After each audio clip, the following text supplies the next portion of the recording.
Hello, world. Welcome to Pardon the Politics podcast, season 2, episode 2. I am your co-host, Jeezy, along with my partner in politics, Manny. What's going on, my brother? Man, we here. One last week of the Biden administration. Bruh, the last week, bruh. We are in the, Biden's in the home stretch, or some may say that he's already been in the home stretch. Well, let me tell you, Joe Biden was in the home stretch as soon as he stepped down. Right. Everyone keeps adding side tasks for him, from being out in the middle of the rainforest trying to give a press conference to Jimmy Carter's funeral. Y'all stop giving this man tasks to do. Let this man be retired. I know Biden does a deep sigh every time he look at his schedule and see something added. He's like, I was gonna go to Delaware today to go get my favorite spot to get a sausage biscuit and a coffee. Right. I was gonna go to Hardee's. Y'all keep giving me stuff to do. I can't go get my newspaper to sit back and just read, eat my sausage biscuit, and drink my black coffee. I was getting ready to go to the beach, and now y'all want to have wildfires and stuff. Now I got to deal with that. Right, it's crazy. Yeah. But y'all give Joe his last week off. Let him just chill, send his goodbye emails. Let him do what he needs to do. Hey, we only have a few days left, so Tiger King, if you're listening, you only got a few days for your chance to get out, man. You better be pleading. Man, pleading. But you know what? He might have a better chance of getting out under Trump. Yeah, but he might have to wait 4 more years to see if that's gonna happen. Right. You're right. I'm trying to get out now. Well, for our listeners, thank you for tuning in. We definitely got into the jokes real quick. We didn't even get a chance to say thank you to you guys for tuning in, but thank you to our listeners for tuning in to season 2, episode 2 here at the pod.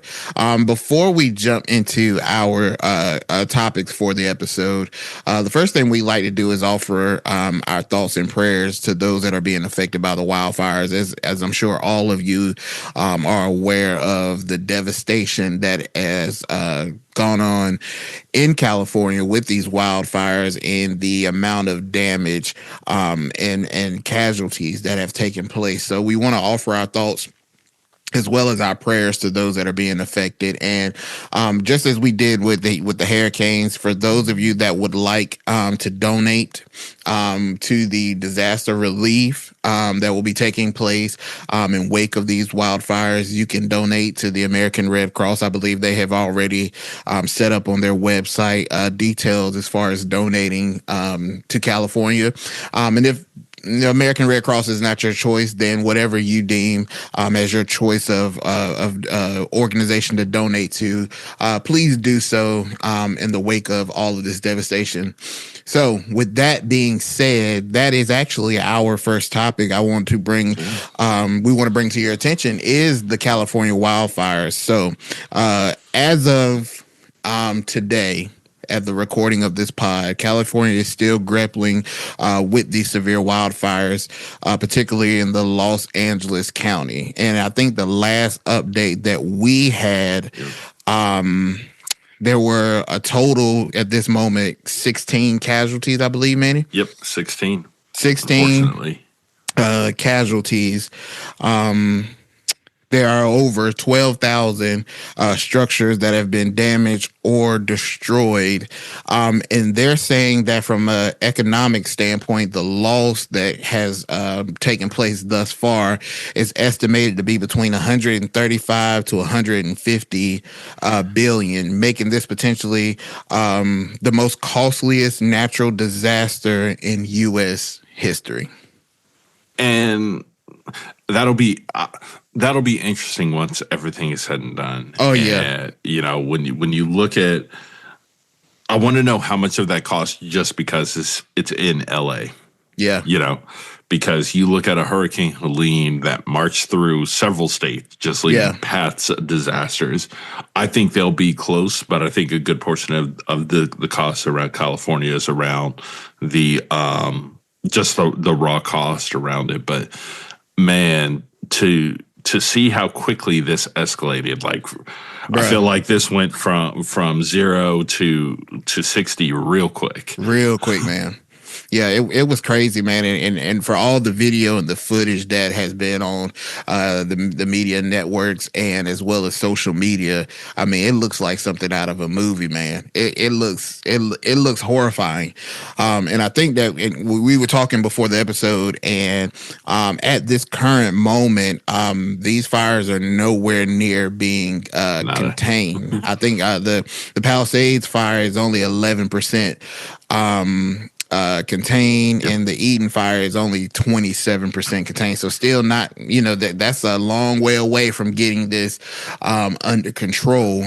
And I believe that it's been reported that California is expecting some high winds coming in. Yep, for the next couple days, but there looks like there is a little bit of hope on the horizon. They're supposed to hopefully get a little bit of rain at the end of this week that will hopefully either at least cool everything down or at least help them get advanced. But again, shout out to the firefighters, because it's not just these 2 fires. I think at one point there were 6 burning. And I believe it's now they got the Kenneth fire and the Hearst fire both under control. So these firefighters are they're working their butt off, man. Herculean task, man. Herculean task. Yeah, and I think that it's been reported that there's about 1,400 firefighters working as far as their resources that California have, and they've even included a team that's come up from Mexico. So shout out to Mexico! Shout out to Mexico for helping out. You would think with all the political things that were going on that wouldn't be the case, but it's good to see that no matter what has been said, people are still willing to do whatever they can possibly do to help. Contain these fires, and even with Governor Newsom, he's declared a state of emergency, and Biden has pledged federal assistance for the next 6 months, which I don't understand that. Hold up, Joseph, you got this job for about 6 more days. 6 days, bro. You can guarantee 6 days at best, bro. Yeah, stop promising people stuff that you ain't gonna be able to do. Like, bro, you on your way out. So yeah, they got it. look, Joe. I still ain't forgot these student loans that I still have to pay every month, bro. Yeah. So don't become a hey, we got you for the next 6 months. You do not. Yeah, Don't tell them people that lie.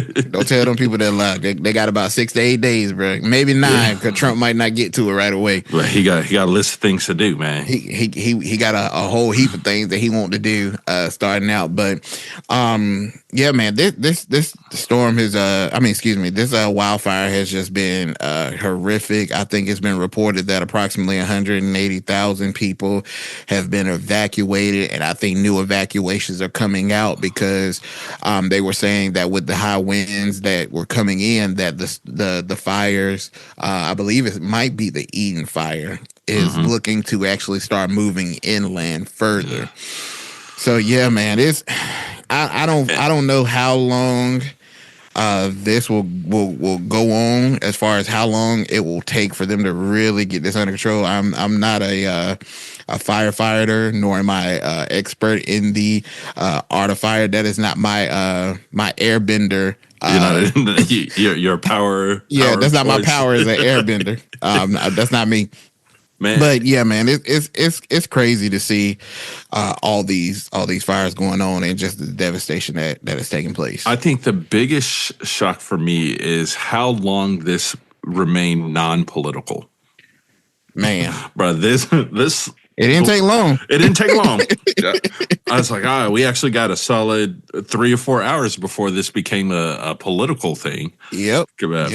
From I think the first hearings that I heard that this is getting political was, I forget his name, but the former challenger to Karen Bass for mayor coming out and talking about the $17.6 million tax cut. Bro. Yeah. So for those of you who aren't aware, the city of LA implemented a $17.6 million tax cut. And that was very much treated over the last week as kind of the root cause, as not allowing them to be able to be prepared. And that cut largely over 5 different areas when we're talking about firefighter overtime, training, equipment upgrades, and fire prevention efforts, such as vegetation cleaning out, so moving out all the dead brush and inspections. But Mayor Bass has come back and says this really wasn't a cut. Overarchingly, if you look at the entire budget, the fire department actually got a $50 million raise, $1 million increase in their budget. But that came from other budget lines that ended up funding new firefighter positions, updating fire stations, and expanding disaster response resources. So a little bit of he says, she says on this standpoint is they're trying to figure out, not only how these fires started, but why the response to them was what it ultimately is right now. Yeah, and she has come out, Mayor Bass has said that the budget cuts did not affect their ability to respond to the wildfires, but the fire chief has kind of warned back in December.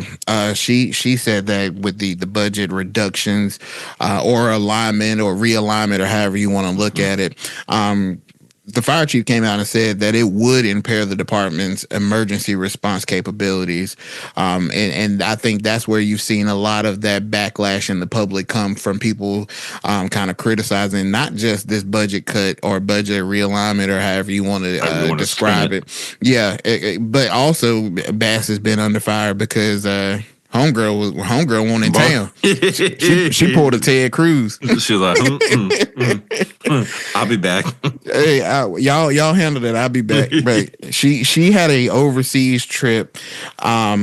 So at the onset of the wildfires, Mayor Bass was attending the inauguration of Ghana's president, which was approximately 7,400 miles away from L.A. And her absence during this critical stage, at the early stage of the disaster, had been heavily criticized by the residents of L.A. as well as public figures. And hey, man, what you gonna do, man? I probably would have stayed home. You got to read the room. But hey, I mean, if I couldn't get my flight reimbursed because I didn't buy the flight insurance, I didn't buy the trip insurance, then I gotta take the trip. Okay. That's what I'm assuming was her mindset because, yeah, man, homegirl probably should have stayed home, bro. She should have learned how. Ted Cruz is still fighting off. Going to Mexico. He went to Mexico. The storm came to Texas this past week, bro, and everybody was like, "Where Ted Cruz at?" That's how you know how serious a storm is in Texas if Ted Cruz is still in town. If he ain't in town, you better buckle up. You better get your bread and your eggs and your batteries and your candles because it's about to go down. But yeah, she should have read the room. I don't think that this was a good idea, maybe. But I mean, it's. I think you're right. I think what I haven't been able to figure out is whether she was on her way and the fire started, or whether she was there and it started and had to come back. But she said she got on a military plane and was in contact. Because the flip side of this is, what was she going to do? I mean, yeah. What like outside, she got a cell phone. She has direct contact with everyone on the ground. You want her to get a bucket of water and be out there, dousing some bushes too? Like, bruh, they said, help me. Look, if I'm in it, I need you in here. it too. You need to be here too. Now, I do agree. Get back as, you on that first thing smoking. Yeah, and there's some details that we don't know, like how long was she gone? Was she gone? Did she leave Tuesday and come back Wednesday? First of all, bro, out of all the things that you go out of town for, why are you in Ghana at an inaugural? Well, no, this made sense. The U.S. there was a delegation of other country leaders that were here Thursday for Jimmy Carter's funeral. Okay, so we send delegations for things like this. So it makes sense. And I think if you remember Bass, she was one of the names that was also floated around as a potential VP choice for Biden. Oh, so yeah, I forgot about that. It's not shocking to hear her name included on this. And again, it's fire season, so I expect California, if you have something that has a season attached to it, I expect you know how to deal with this. North Carolina, we don't have a snow and ice season. That's why when it's snow and ices, we don't know what to do with it. But hurricanes, we have a hurricane season. We're ready for that. Yeah. She should have gave, with all this going on, I think she should have just gave her a ticket to the mayor of Chicago. He liked to travel. let him take that heat. He already getting heat. Let him take the heat and keep it off of you. But what about where's old Eric Adams? Let him. He loved good. He like to take flights over to Turkey. Let somebody else.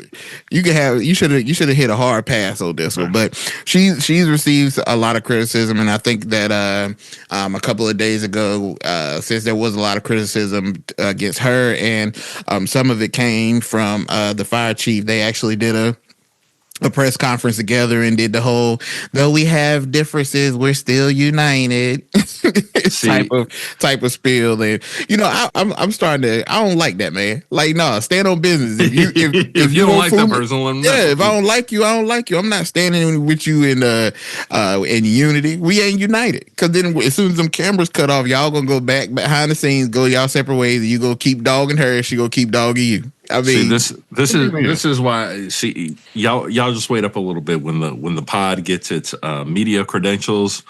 Walk into the ma'am. Can you blink twice if you're being held up there against your will? Right, like. So did they tell you what to say, or they told you that you could write it and review it, and they would review it? Like, because we know that's not how you actually feel. Like, that's why you need the pod to be in these.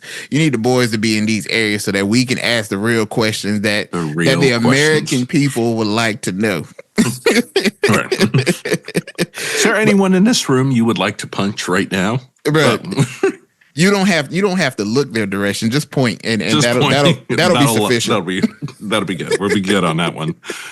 Well, she has it. Not only has Mayor Bass received a lot of criticism, but as you know, it don't take long for trolling Trump.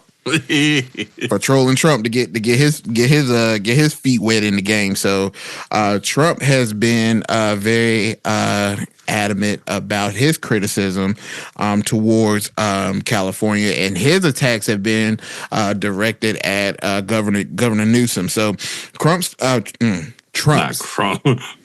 I was getting crime and Trump mixed up, and I got ahead of myself. You got a crump.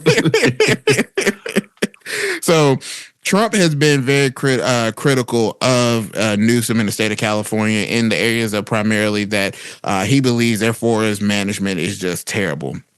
And Trump blames California's wildfire on their poor forest management, arguing that the state was not adequately clearing underbrush and maintaining the forests to prevent the fires. And it was known that Trump said famously in 2018 that California needed to rake the forests like countries such as Finland. So Trump always seemed to know that he got it he know the ins and outs and all the inner workings of every country on the planet, bro. Except America. Except America, bro. He know how he can sit here and you need to do it just like this. You need to just do it like this. But then what do you do?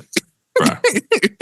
But he's been very critical of them in that nature, and he's actually threatened federal funding. So he's threatened to withhold federal disaster aid to California unless the state improves as far as management practices. And he hasn't been the only one. I believe I saw a report this morning that there was a Republican senator or congressman rather that had came out and said, hey, in order for them to get it together, cut the funds. If we cut the funds, then they'll finally do something about it.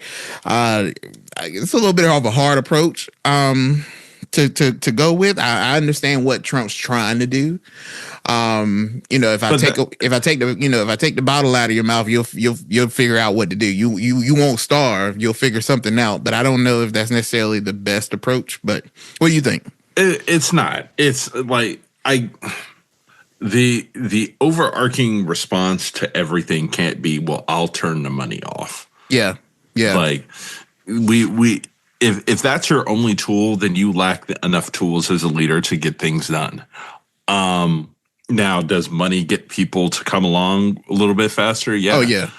Like, I think a great example, technically from a federal standpoint, the legal drinking age is 18. Yeah. But then what happens behind the scenes is to get highway and road money, you have to keep your drinking age at 21. Yeah. And subsequently, you now see all the other states with a drinking age of 21. But California is such an interesting beast of all of this, and the one set of the discussions that I haven't seen come out of this yet, it's still early, is this whole notion that maybe California should be broken up into multiple states. They can.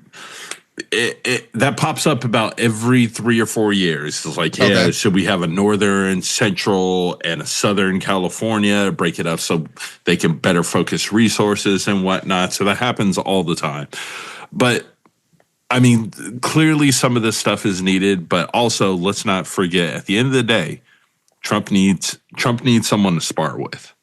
Oh, definitely. Now, when he doesn't have somebody to spar with, then that's when the attention get focused back on him. He's like, wait a minute. What do I got to do? So, I think Newsom right now, if you look at the Democratic Party, Newsom is probably the biggest name you can swing at with very little retribution from. Yeah. Like Trump could swing at Hakeem Jeffries, but that's going to do what he still kind of needs him to some degree to help get stuff through Congress. You can try to throw punches with Chuck Schumer, but ain't no one paying attention to that. Yeah. And everyone's also tired of the whole, him and Nancy go rouse. So Newsom gives him somebody new to punch with. Yeah. So they are forever going to go back and forth over these last 2 years.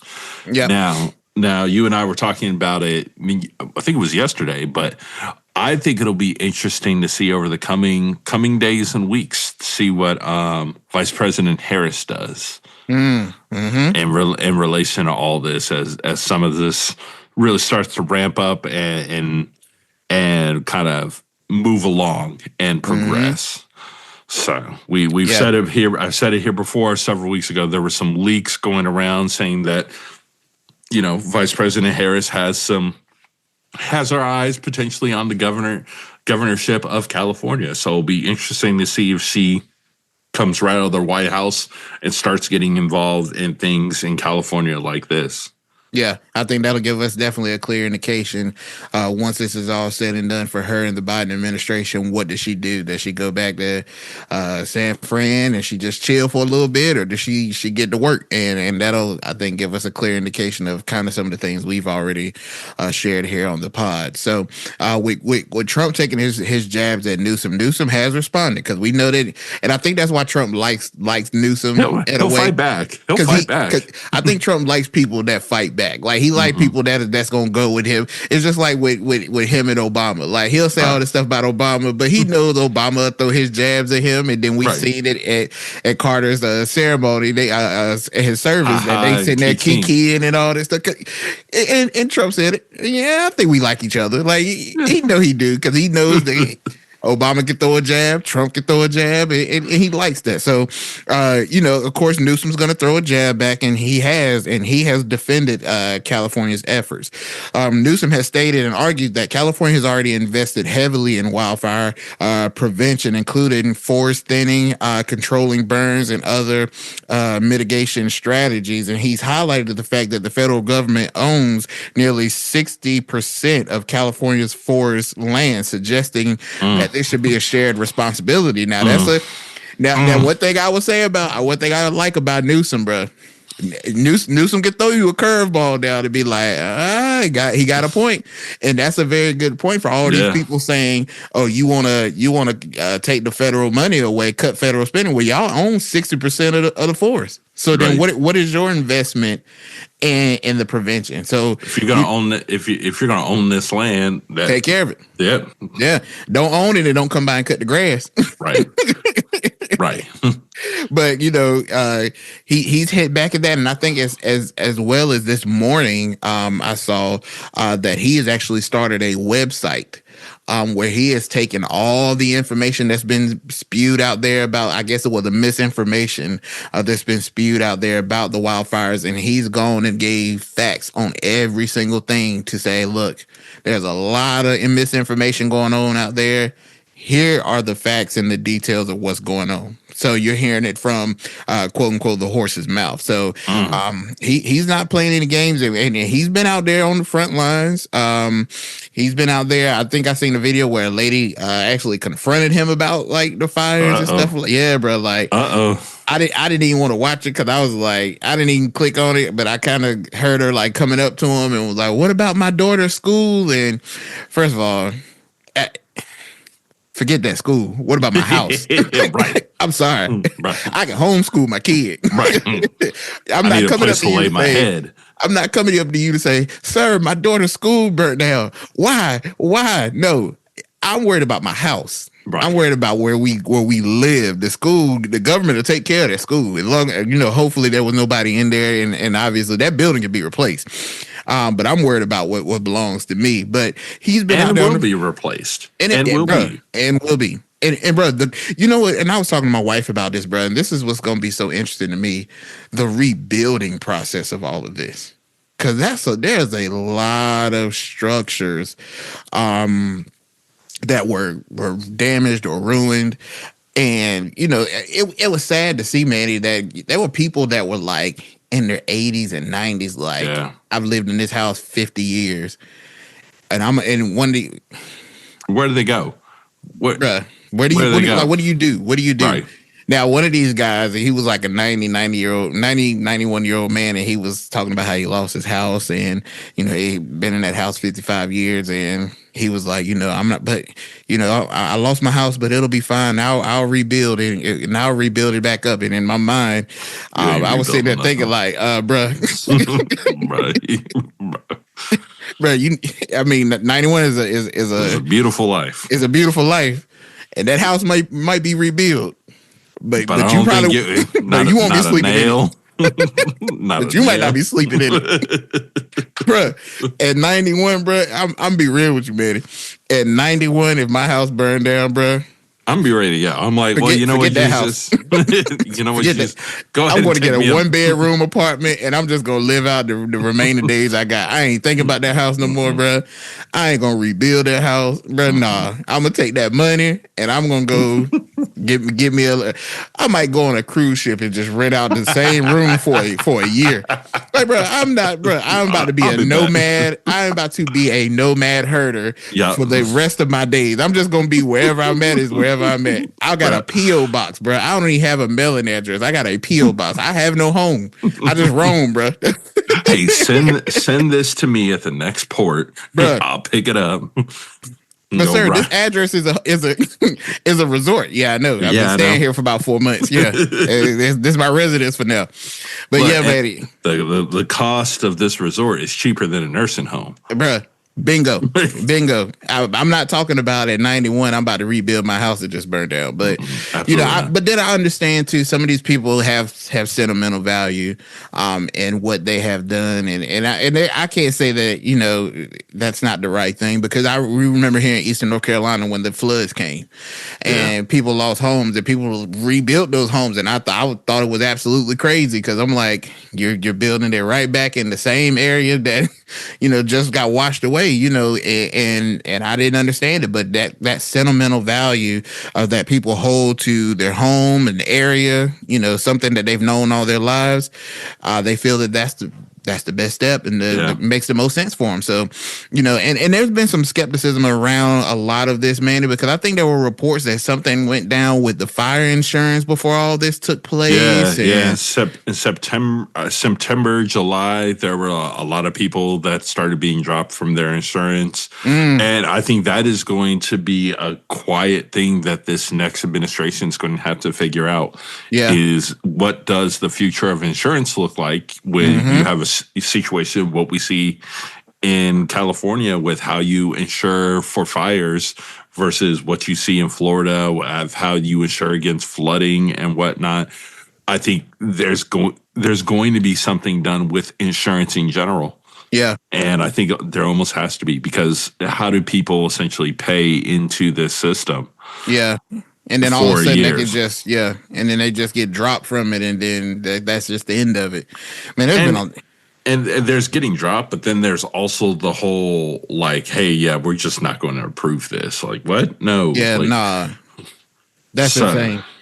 So yeah, that's going to be something I'm sure that will be discussed, as well as, man, there's been a lot of talks on just the infrastructure in California surrounding this as well too, because there were some reports that there were dry fire hydrants in the affected areas, so people 20% of LA could really, it was 20 allegedly 20% of LA's fire hydrants went dry during various times during this. Yeah. If you look in some of the other complaints that Trump had, it was against how they're managing their water resources, which Trump said, yo, y'all got the ocean right there. Y'all got the ocean. Just scoop the water from the ocean and just put it on the fire. What are y'all doing? On some Looney Tunes type stuff, bro. Like we gonna get a water hose that stretch from the ocean all the way out, bro. We just gonna start spraying. And get two people just there pumping the water from the sea. Y'all got this figured out, right? Somebody call Popeye the Sailor Man and give him a can of spinach, bro, and let him just like scoop a mass ball of water and just dump it all over. Like, bro, okay, right. Bro, so yeah, it's been a lot of just, a lot going on with this. Again, I know that we have our jokes, but in all seriousness, that this is something that is scary. It's scary, man. I cannot imagine. There was some videos I seen, man, where people were, in their homes and like escaping or evacuating at the last second. And, man, it's just crazy to think that Amber's traveling over a mile away and igniting neighborhoods. And I believe there was even one report of one of the casualties where they found the man and he was still like gripping the water hose trying to, put out the fire around his house, man. And, they found him still clutching that water hose, man. It's just crazy. And like I said, man, it's something out of like a movie. It just looks, horrifying. Yeah. But, hopefully they will be able to get it more contained, that there can be some conversations, because it seems like every single year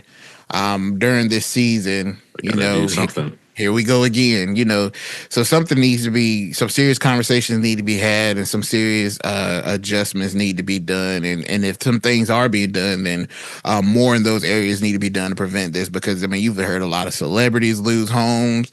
You've heard of a lot of people that's just families, homes, and just casualties that have taken place. And it's just insane. And I don't recall how they said it actually started. I feel like I saw something where they may have said somebody might have been in custody. Yeah, I'd seen the same thing, that somebody was in custody, but we'll see how this kind of pans out. Yeah.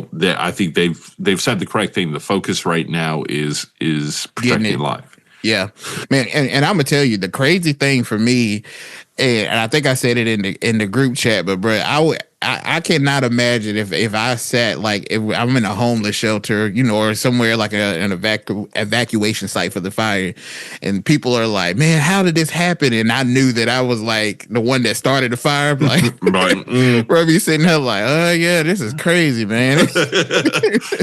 I don't know who did this, man. No, hey, I hope they find who did it. Yeah.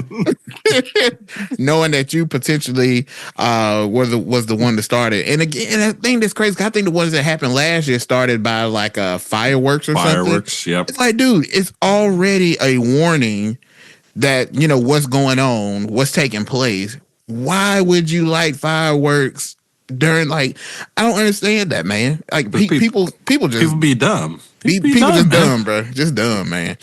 So I don't understand, so hopefully as they, they focus on getting this contained, maybe there will be details of how this all actually started.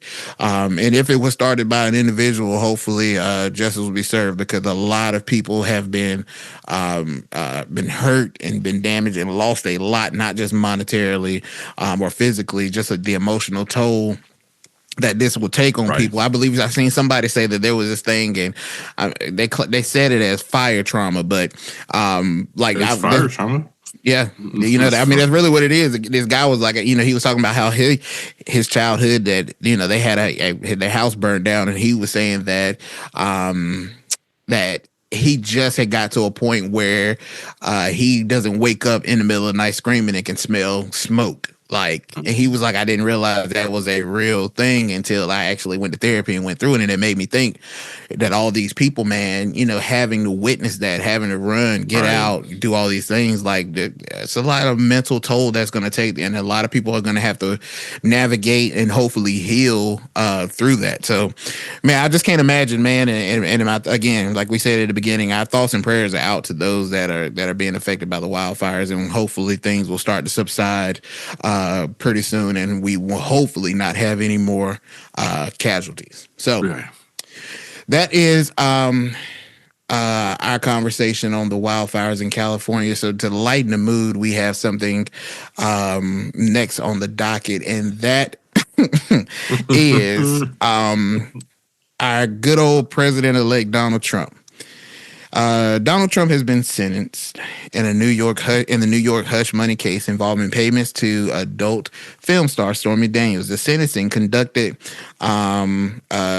this past week resulted in something that I have never heard of in my entire life, and it resulted in an unconditional discharge. And I am completely floored, because what in the crap is an unconditional discharge? Because I ain't never heard of Pookie, Ray Ray, Tim Tom, and them. I ain't never heard of no judge giving nobody an unconditional discharge. Bruh, what is a unconditional discharge? I mean, it's yeah, So that's exactly what it is. Yeah, so it's essentially just like, Trump, you are guilty. You did that thing, bruh. That's it. That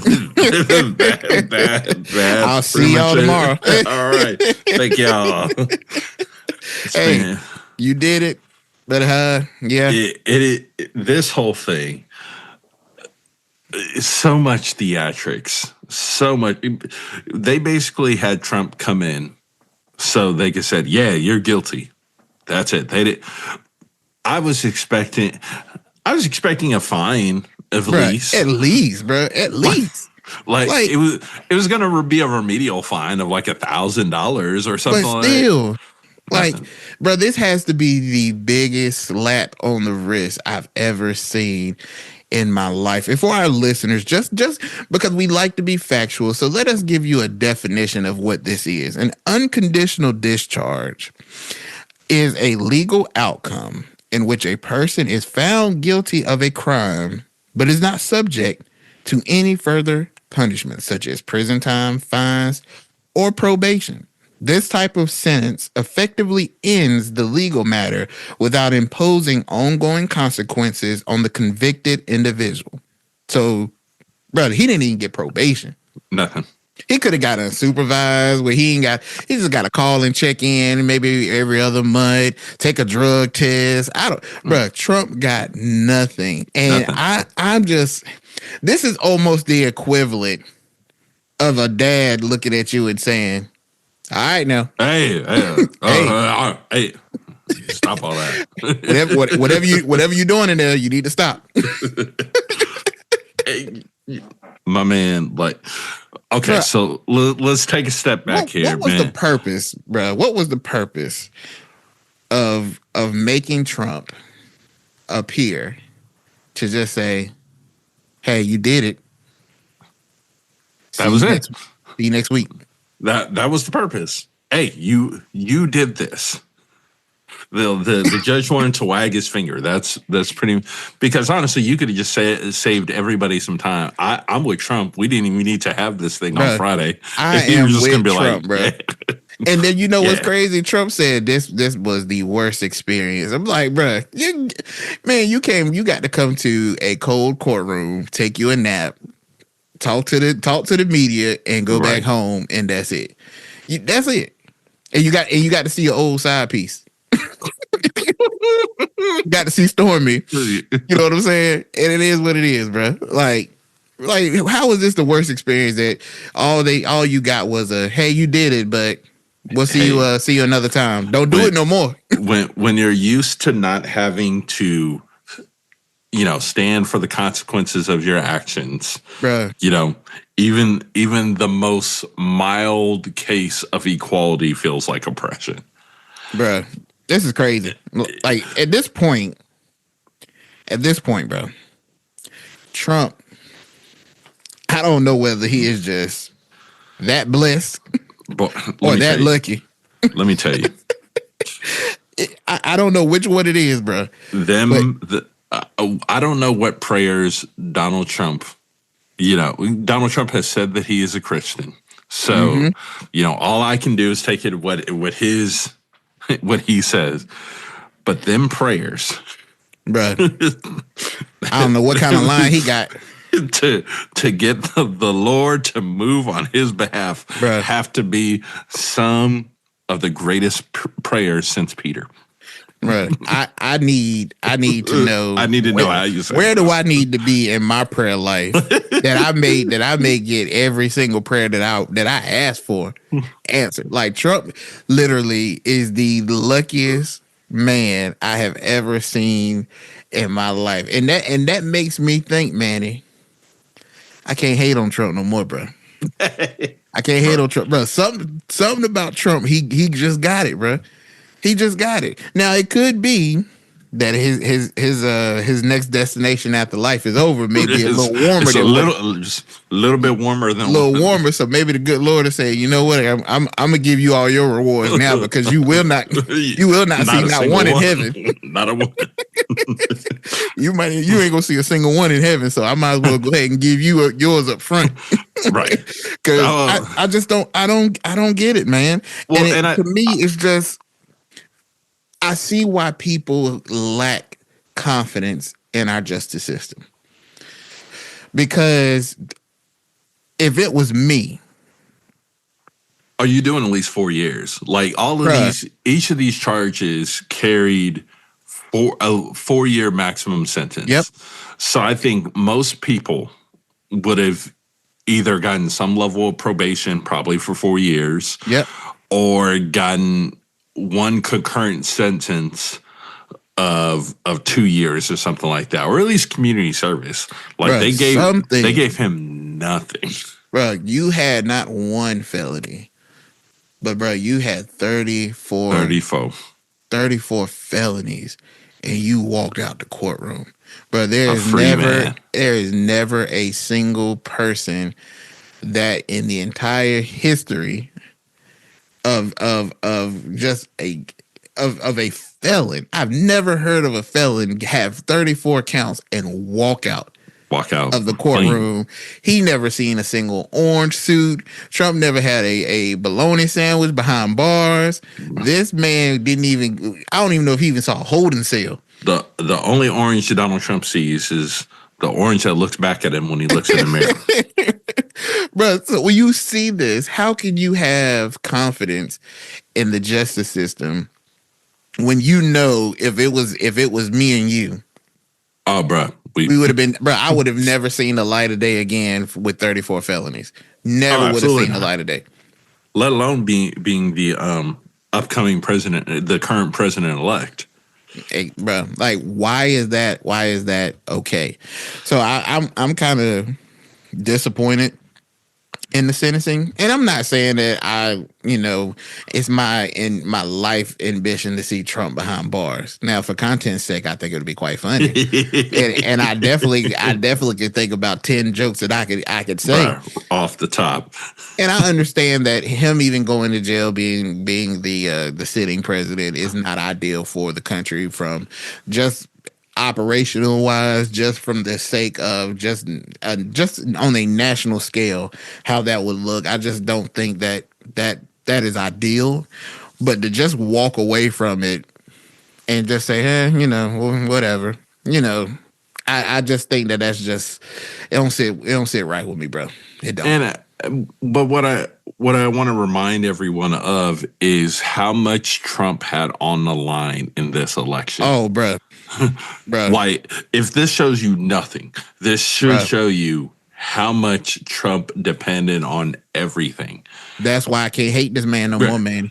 Well, I ain't say I hated Trump before, but I strongly disliked him. This man said, "Oh, the only way I can avoid jail and all this is win the election." Bet. And that's when my man pulled out that black and gold MAGA hat, bro. it was the black and old gold that did it for him, bro. It got to work. He said, "Oh, you got a podcast that has 10 listeners, bro? I'm coming on." He ain't find out about us soon enough to come on here, but had he probably showed up here. Trump went everywhere, and he said, "I have to win this. There is no tomorrow." This old man with his back up against the wall said, "You know what? Just played out of that corner. It's either do or die." And I ain't dying today. I ain't dying today. And he went to work, and he built a coalition of the willing to say, look, everybody said it. I mean, even Elon Musk said it. He was like, look, if Trump don't win, I'm screwed. Like, Trump had the whole team's mindset whether if I don't get over this finish line, we all are screwed. Bruh, and he went to work. He came out with that one band, one sound. Bruh. And went to work. This man fought for his life, bro. And whether you agree with him or not, whether you think he's shady and he's a dirty politician or he's a dirty president rather, or you just think that he's just a horrible person, I cannot take away from that man that when his back was against the wall, darn if he didn't do everything he could to make sure he kept moving and saw another day, and he did it. Which also kind of just pisses me off from another standpoint, because I remember the episode we did a couple back when we were talking about Kamala and her team. Like, so yeah, Kamala was going to lose because your team is sitting here just like, we're going to do our best versus another team who's out here running like everything is on the line. Yes, sir. Yes, sir. And that was the difference. Kamala had some leaders, but Donnie had them dogs. But we're gonna get out of this. We're gonna get out of it. Look, we're gonna be all right. We're gonna be all right. But we gotta work. And he did. And every legal case, minus the one that's left in Georgia, which at this point I feel very confident in saying that he's gonna beat that one too. Well, and they're already saying they're appealing this. Yeah. Oh, they're gonna appeal Yes, they're going to appeal it. Bro, come on now. Man, you got a slap on the wrist, bro. Just take the slap on the wrist, man. Yeah, I mean, the man doesn't want to be known as a felon. So, bro. You know? I mean, his people don't view him as bro, but that's the crazy thing. He literally marketed being a felon. Mm-hmm. And then if he appeals it, and let's say he wins the appeal, then he gets the market that he ain't a felon. Right. And people bought the felon gear and gonna buy the non-felon gear. Like, bro, this man's a genius. Right. It's a marketing genius, bro. This man said, I'm going to do whatever it takes. This is why you saw the man selling Bibles, guitars, the singing fish. Oh, he got cologne now, too. Bruh. Wow, bro. He said, I'm going to leave it all out here on this field because if we don't win... Trump online when he was like, if we don't win, it's all over. Yeah, it was going to be all over. And he did what had to be done, bro. In the face of adversity, he don't miss. He don't miss, bro. Pulling up from 3, like. God knows, man. Chef Curry. Bro. And, we'll see what happens with the upcoming appeal, but yeah, they got this man on Microsoft Teams in the middle of the day to tell him, yeah, you guilty.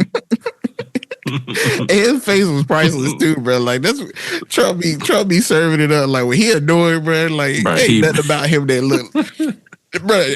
I can't remember the last time I seen Trump genuinely have a smile except for when he was talking to Obama, bro. Like that's the only time I think I seen him look like an average person, bro. Like, bro. Other than that, he be like Man, I'm so annoyed with these people right now. Bruh. He should have when the judge told him that he was sentencing him to an unconditional discharge. Trump should have been like, "Are you serious right now? Are you serious?" I would have said bull. And flipped over a table and walked out. In the call right now. This is and I'm going on Fox right now. I ain't even gonna let you even finish get it off. You really made me get up here for that, bro. But we will see about his appeal. That's crazy to me. I didn't know that he was appealing it. But I mean, hey, it's Trump, man. Anything's possible. I need to find out, bro. I think I might go down to the courthouse on Monday and ask them and see what forms I need to change my name, bro. Because I might have to change my name to Trump, my last name to Trump, so I can start maybe some of this just divine luckiness just start coming and blessing me, where I can start letting it roll off on me, man. Because Trump boy, he just got it. He just got it. So. That is our segment on Trump sentencing, and you would think that might have been, well, the judge might need to be in a pickle, but he might need to be in a pickle. But as you guys know, every week we bring you our pickle of the week, so it is that time for the pickle of the week. We got your pickle. We got your pickle. We got your pickle.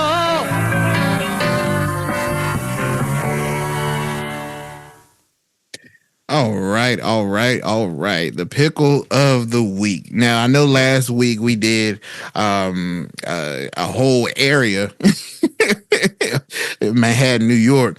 Right. But this week we have someone that you may have heard in our earlier episodes that we have brought up before, and that is the the Venezuelan president, Maduro.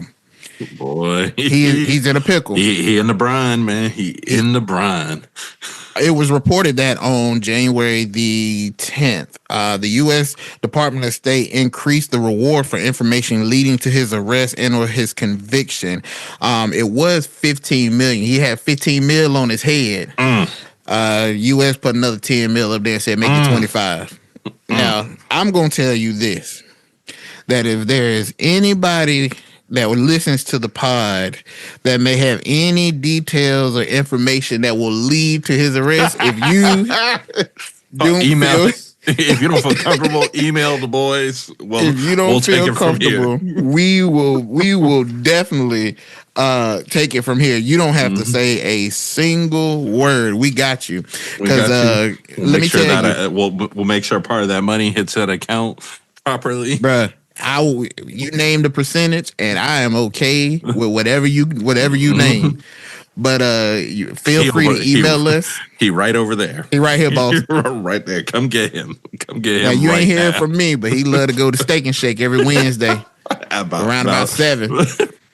You'll find him sitting there. He always sit at the second booth, but you ain't hear from me, bro. The amount of ratting, get that vanilla milkshake, bro.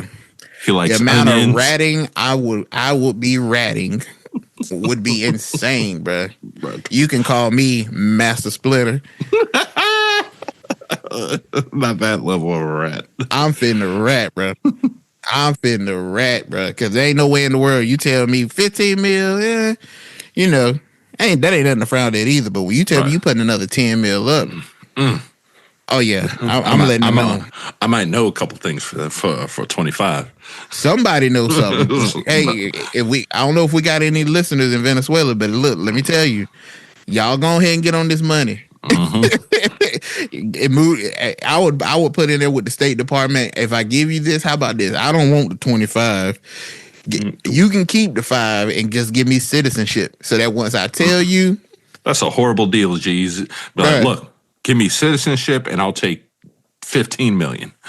Oh no, bro! Because the 20 I'm gonna need for when I build that estate in Wyoming or North Dakota. I need that money to build me a fortress. The one where you can look out and see in any direction. I can see in any direction, bro. See if anyone is coming. Bingo. That's what I need that money from. But I'm making a deal. But his initial charges were brought up in March of 2020. So they haven't been able to get home for quite some time now. Man, been on the run like El Chapo. Bruh. So the U.S. Department of Justice indicted him on charges including narco terrorism, corruption, and drug trafficking. And the indictment alleges that Maduro, along with some high-ranking Venezuelan officials, collaborated with the FARC, which is the Revolutionary Armed Forces of Colombia, to facilitate the smuggling of cocaine into the United States. So there has been sanctions. There has been an international response to the president of Venezuela from their allies at the United Kingdom, and the European Union has imposed additional sanctions targeting him and his associates.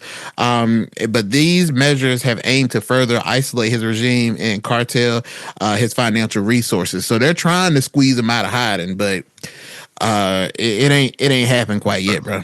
It ain't happened quite yet, but maybe for another 10 mil, maybe somebody will squeal. We might be able to figure it out. Mil, somebody might squeal, bro. That's a line. But homeboy in the pickle. He's in the brine. He's in the pickle, bro. So we gonna see, man. And hey, maybe with Trump getting into office, bro, he might be able to squeeze some pressure and somebody might talk. We'll see. He like to capture people and make them big announcements. So he look like the big dog in the West. So we gonna see, man. But the president of Venezuela, hey man, you in the bind, bro. You're in the brine, man. You're in a pickle, bro. And again, if anybody know any information and don't feel comfortable, tell the boys here at the pod. The boys here. We'll take care of it for you. We know enough people that we'll be able to get that information to exactly who it needs to be given to. So, with that being said, that is our pickle of the week, and now we are on to the end of our episode where we bring you the spotlight of the week. So, what you got for a spotlight this week, Manny? Man, well, like I do every week, I got something we talked about and something else we didn't talk about. Okay. So, first, we'll start with the fun one. Actually, these are all kind of fun.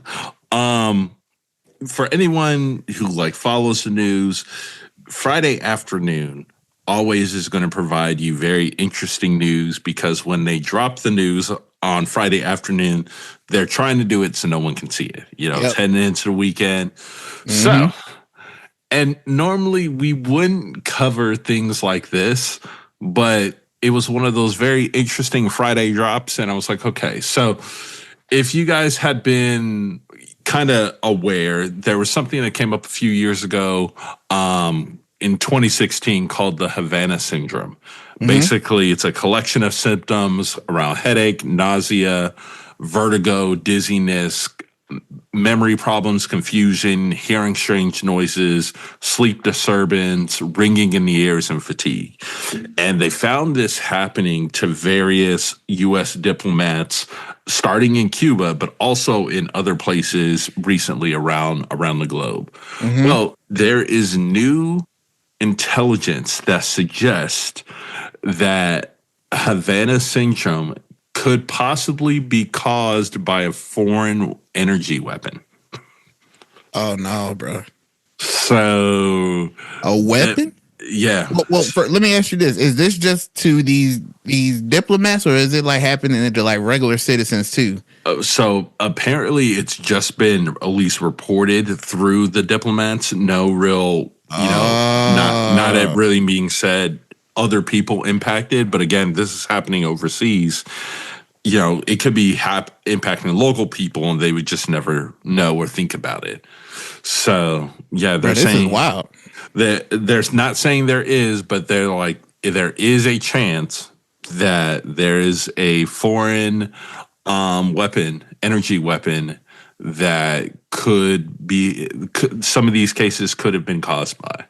What the scary part about that, Manny, is that I remember when I saw the movie with Will Smith called Public Enemy. Mm-hmm. And I remember how they were tracking this man around. And I was like, bro, this is so insane. Because at that time, as far as just everyday citizens, there was no capability for us to be able to do that. So in my mind, when I saw the movie, I was like, bro, that is wild that they made a movie about this. But then my brain kind of went to the flip side and was like, if they made a movie about this, that means that there's a possibility that this already exists. Yep. So for what I say that to say this, if they're saying that it could be potentially from a weapon, that leads me to believe that there is knowledge that there is a weapon of such magnitude that exists, and that is scary. Yeah, yeah. Bro, man, they shooting. They got the ray gun that Rick and Morty be having. They shooting it at people, bro. That is scary, man. Yeah. So, wow, very interesting Friday news drop. All right, and they dropped it just like, might be a ray gun out there that might. Hey, y'all know it's supposed to snow too. Like, while you distracted by the weather, did we tell you about the ray gun that'll make you sick and dizzy and forget everything? What? It's like a Men in Black gun. Right, man. So that's one. That's first one, and then this one is going to be linked to something that's happening tomorrow. So as you guys are releasing this, it looks like SpaceX is about to have some pressure put on their neck. Oh, bro. Blue Origin on Monday, the 13th, is going to be testing their New Glenn rocket.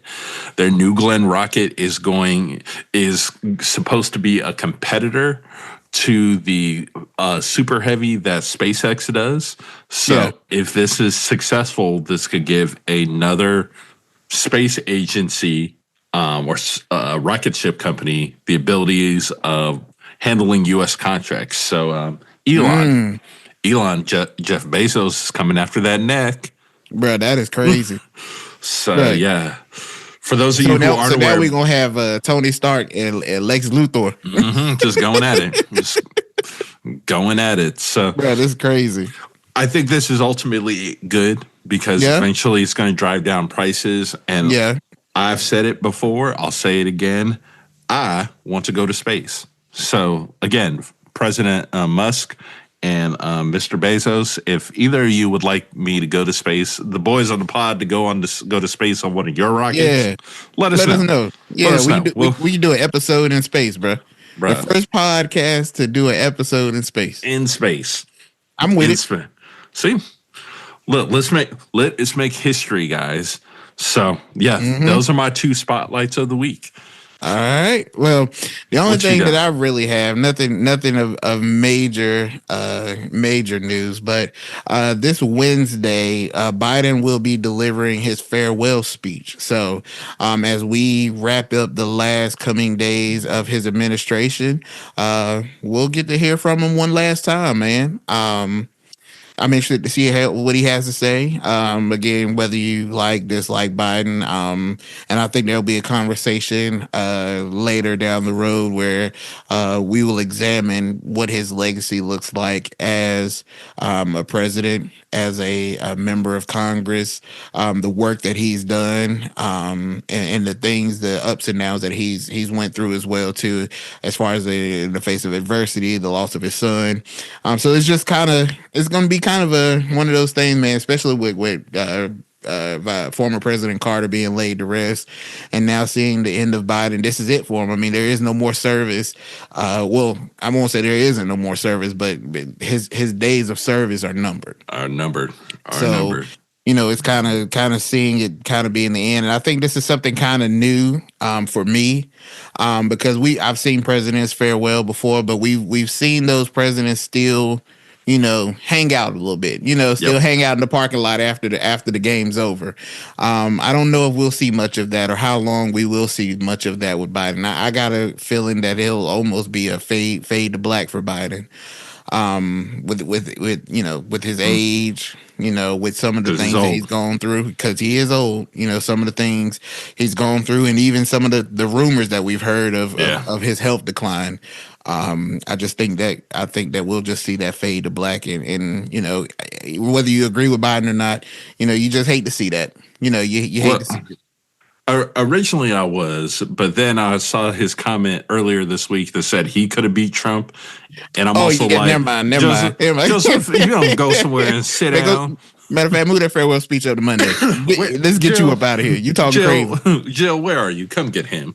Jill said she tired of him, bro. She said, Please get out of office so I can get him back to Delaware. Sit him like you do your old grandpa chair on the porch. Yep, sit him in that chair. He only either on the porch or he in that one room that he watch TV and just chill it and let her. Jill be looking young, so Jill might be ready to get her a new man. Jill don't look like she aging as fast as Biden, but she might be ready for a new man. Dr. Biden. Dr. Biden.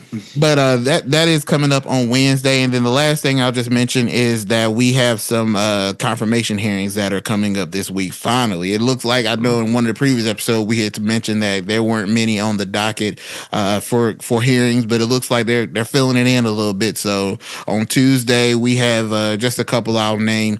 You have Pete Hegseth on Tuesday at 9:30. And then on Wednesday, I believe you have Mark Rubio. Okay. On Wednesday. So yeah, you got a few that are coming in. You got a Pam Bondi who replaced Matt Gay. She's on Thursday. So yeah, we'll be tuning in to those to see how they go. Pete Hegseth is the second one on Tuesday, so I'm thoroughly excited. I'm gonna make sure that while I'm in my office at work, that I will make sure between 9:30 and 10, and my schedule is pretty clear. Now I will ask you this, Manny, because I'm a little bit unfamiliar with this process. It looks like they only have them in 30-minute increments. No. These are going to be hour long. They're in front of different groups. So okay, got you. Okay, yeah. Okay. I didn't know if it was in front of the same group because I was about to say, oh no, we need at least an hour to rate these codes up under Pete Hegseth. Oh yeah, no. These are going to be multi-hour things. So. Bro, how in the world will YouTube TV have a multi-screen of these? Because I need to watch all simultaneously. Oh wait, they're done. Yeah. This question over here. I'm gonna have to figure out how I'm gonna navigate through all of those, but nonetheless, those will be ramping up this week, and it looks like you have a pretty good number of people that will be going in front of these committees and being asked questions in regards to their appointment. So we will keep our eye on that. So other than that, that's all I got, man. You got anything else, bro? And one last thing before we go, and we will be talking about this here at the pod throughout the entire year. Mm-hmm. But I want to do a special call out. I would like to do a special call out to C.D. Murray and his Murray's pomade that is reaching 100 years. Morris pomade, staple in the black home. Bruh, everybody grew up with an orange can of Murray sitting on the bathroom counter, and it is I just can't even believe that they are turning 100 this year. So, between sometime this week, I'm definitely going to go buy a can to sit in my bathroom so that when my baby girl asks me, Daddy, what is that? I can say, oh, sit down and let me educate you, young child, on the rich history that sits before us. So shout out to Burries, man. Man, yeah. So we'll give them shout outs throughout the year, but I'm just gonna say I've never seen an empty can of Murray's. Bruh, never. Not once in my life. Bro, I think I've heard that there's two things that can survive a nuclear disaster. That's roaches and a can of Murray's hair wax. Bro, got to be. Bro, man. So we'd like to thank y'all for your gifts to the hair community. Yes, sir. Yes, indeed. You have blessed the African American household for many years. So shout out to you on reaching 100 years. That is an excellent milestone, and we celebrate you. and to the next 100. To the next 100. So with that being said, man, that is our episode, season 2, episode 2. I don't have anything else, man. All hearts and minds clear, brother. Yo, clear. All right, so as we always say, as we always say here at the pod, if don't nobody else love you, just know the boys here at the pod love you, and we appreciate you for tuning in, and we will see y'all at the next episode. So take care, world. Take care, y'all. Peace.